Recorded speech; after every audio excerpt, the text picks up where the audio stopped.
It is generally agreed right now Israel will have failed at eliminating Iran's nuclear bomb capabilities unless it destroys the 4,000 advanced centrifuges inside the Fordo uranium enrichment facility, buried deep in the side of a mountain near Iran's holy city of Qom.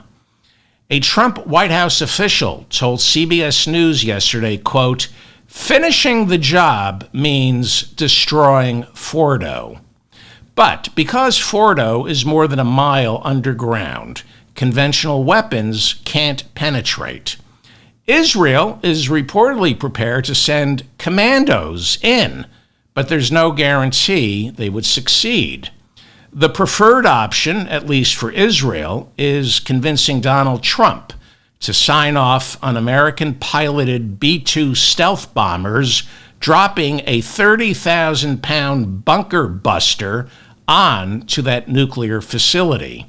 The bunker buster is generally believed to be the only ordnance strong enough to penetrate that deeply. And only the United States has a bunker buster.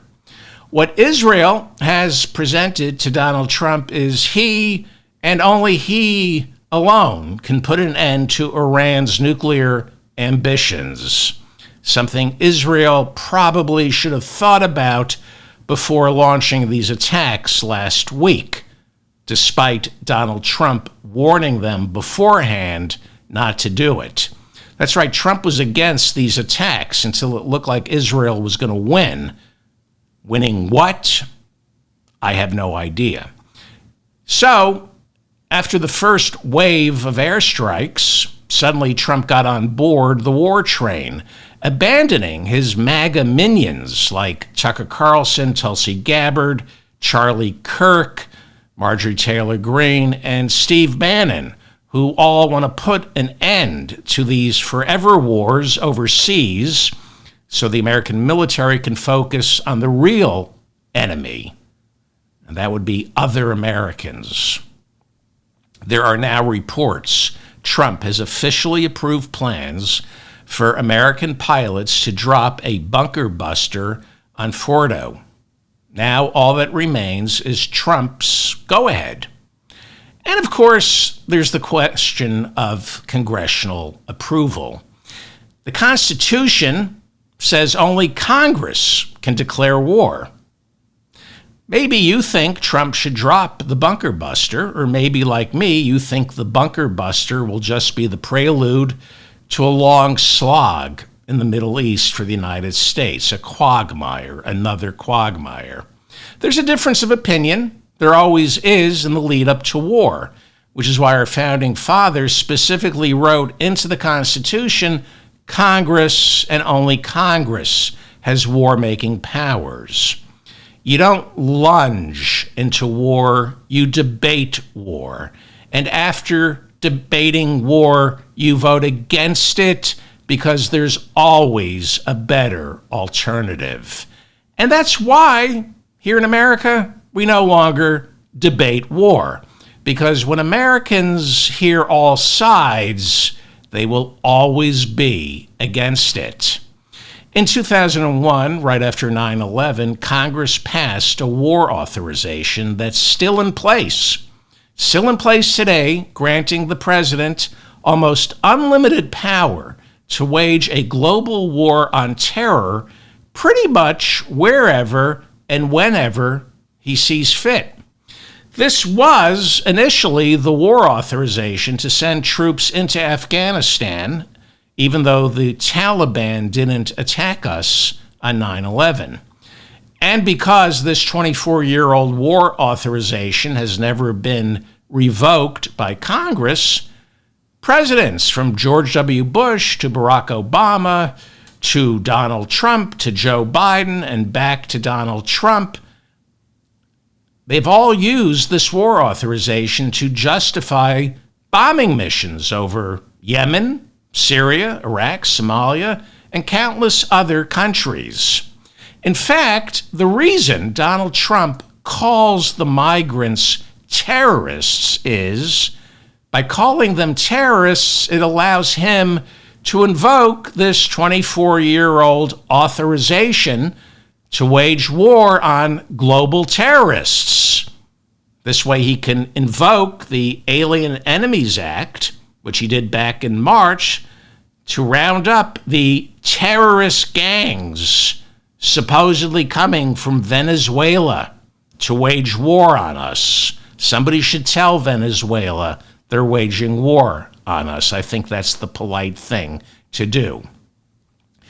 When this all eventually makes its way to the Supreme Court, Trump's lawyers will argue the president doesn't need a congressional declaration of war to justify invoking the Alien Enemies Act to round up these imaginary terrorists. They're going to say he already got the authorization back in 2001 with the war authorization against global terrorism. They will argue, and they're arguing now, these gang members are terrorists, therefore Donald Trump is free to wage war. And Trump is about to claim that same authorization, passed in 2001, gives him the power to bomb Iran without a declaration of war from Congress. All Donald Trump has to do is declare Iran is a terrorist state, and poof, he has the authority to bomb Iran. So he is going to claim. Congress hasn't declared war since Pearl Harbor, but that hasn't stopped presidents from getting us into endless wars. And the American people don't seem to mind, and Congress doesn't seem to mind either, because we've all been fooled, not me, but most Americans have been fooled into believing that in the nuclear age, presidents have to act quickly, that there isn't time to debate the most important decision a country makes. We've come to believe it should be left to one man and his closest advisors, because those advisors and that president will leave the politics out of war making and only focus on our national security. Just leave it to the people in charge to decide when to go to war. We've been convinced in the nuclear era that time is of the essence when it comes to waging war. The idea of the ticking time bomb, where a president has to move quickly. And that works great. The ticking time bomb works great at heightening tension in movies. But that's not how a nation actually goes to war. There has never been a war where a president had to work quickly, where he had to make the decision within minutes, not consulting Congress. Never, ever has a president needed to launch a missile strike within hours because the threat was so immediate. There was no time to ask Congress for permission. Yes, it happens in movies or in the series 24, but never in reality. Never, ever. As former chairman of the Joint Chiefs of Staff, Mark Milley, testified 2 years ago before Congress, countries always know when they're about to be invaded. The days of surprise attacks like Pearl Harbor, over. And yes, 9/11 was a surprise terrorist attack, but it wasn't an act of war. Because as we eventually discovered or knew at the time, there really was no country to invade after 9/11. As Senator John Kerry said in 2004, while he was running for president against then incumbent and war criminal George W. Bush, the proper response to 9/11 required a police action to bring bin Laden to justice, not a military response. But George W. Bush was never going to put Osama bin Laden on trial because that would have been embarrassing to George W. Bush and his family. So when it comes to war, there's never a ticking time bomb. There's always room for debate, to debate what to do if, say, a despot is gassing his own people, or whether he has a weapon of mass destruction. There's room to debate what to do about those weapons of mass destruction, and to debate whether, in fact, that despot does, in fact, have weapons of mass destruction. Turns out Saddam Hussein didn't. And as former chairman of the Joint Chiefs of Staff, Mark Milley, testified, it takes months for troops to gather along the border, for tanks and missiles to be shifted into position. And satellites, spy satellites, detect all of this. Milley said if America is going to attack China, China's going to know. It won't be a surprise. And if China is going to invade Taiwan, America is going to know weeks before it happens. None of this is going to be a surprise. There's time to debate. You might remember before Russia invaded Ukraine, for weeks, President Biden kept saying, Putin's about to attack, Putin's about to invade Ukraine. The entire world and our CIA saw the concentration of Russian tanks and soldiers along the border. Saddam Hussein knew we were going to invade. And while, again, we didn't see Pearl Harbor or 9/11 coming, it took months to put together a military response that the Japanese and Afghanistan knew was on its way.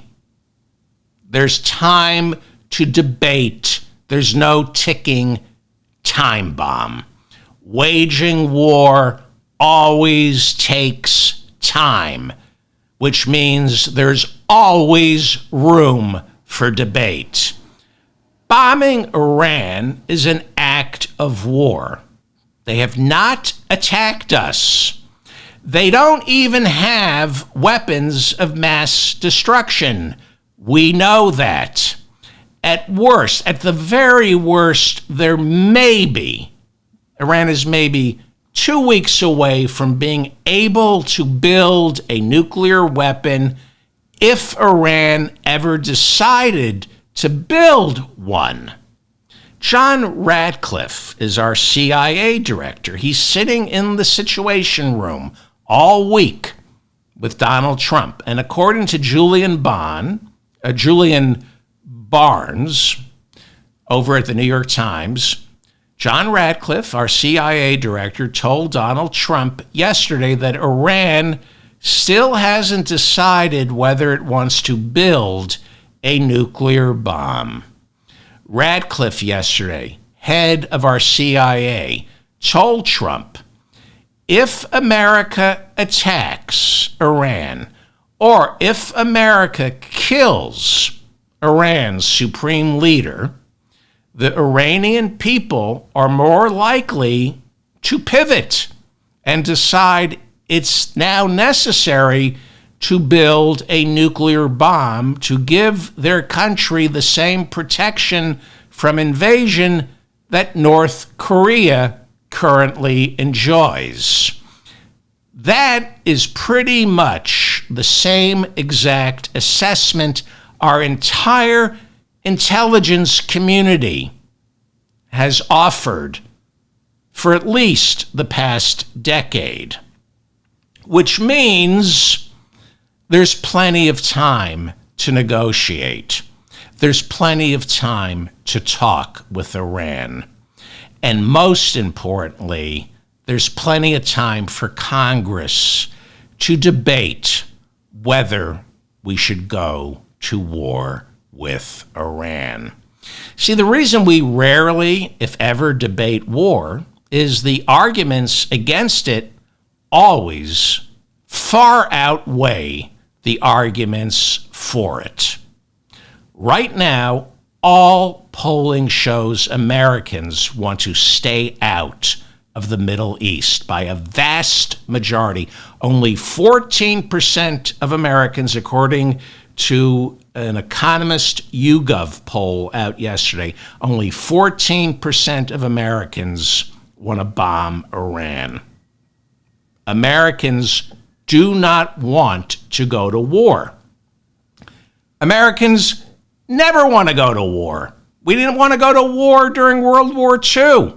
It took Pearl Harbor to convince Americans to go to war. So, because Americans don't want to go to war, their leaders have to lie to the American people. The only way we get to go to war is if we're lied to. Read David Swanson's book, War is a Lie. Every war is a lie.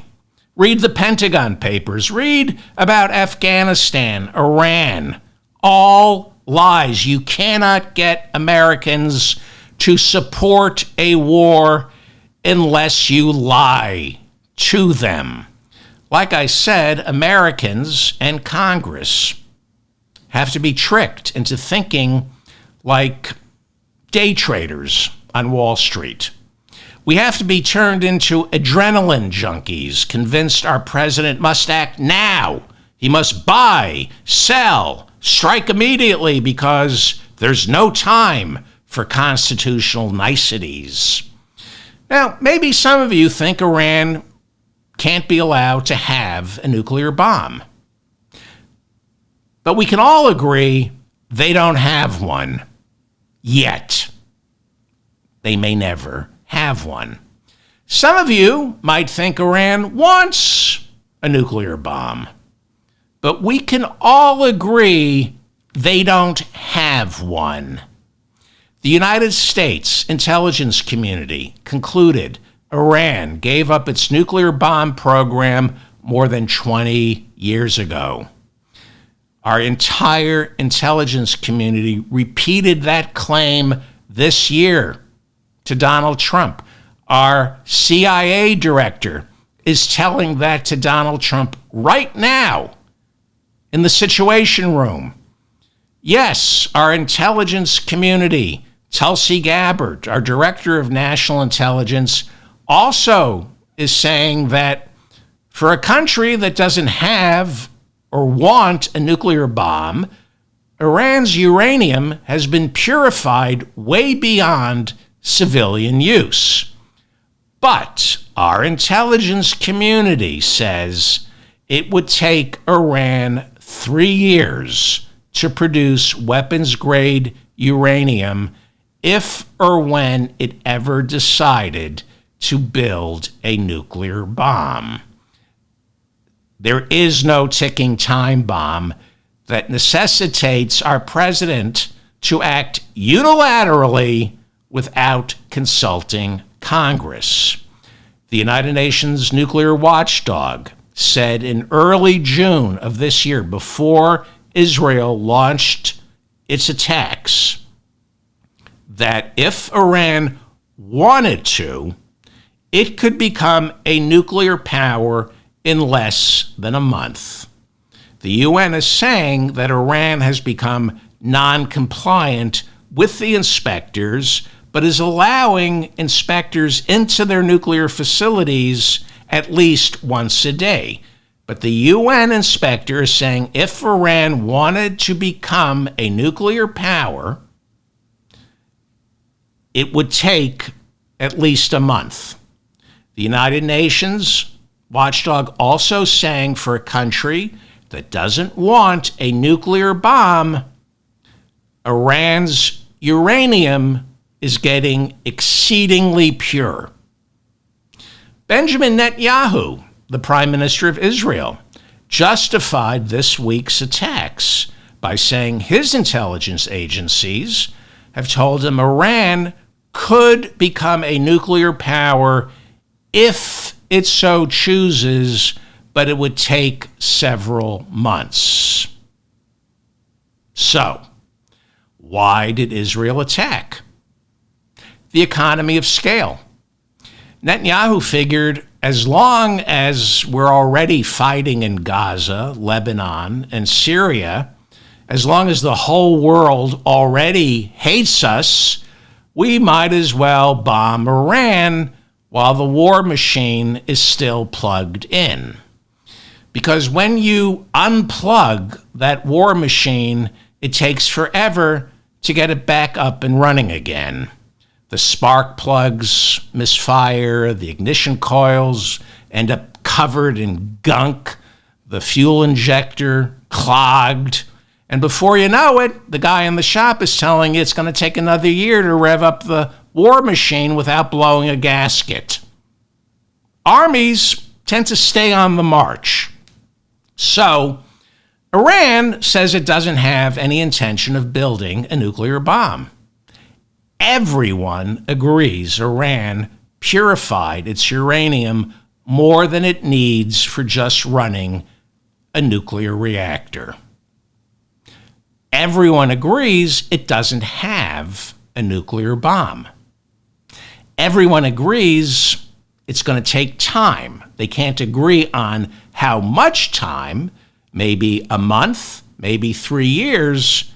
It's going to take time if and when they ever decide to become a nuclear power.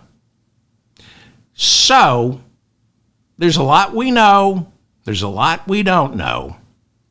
What I do know for sure is that every time America goes to war, we conveniently forget history. Every time America goes to war, we're convinced it's going to be over in a matter of weeks, if not hours. The proverbial cakewalk.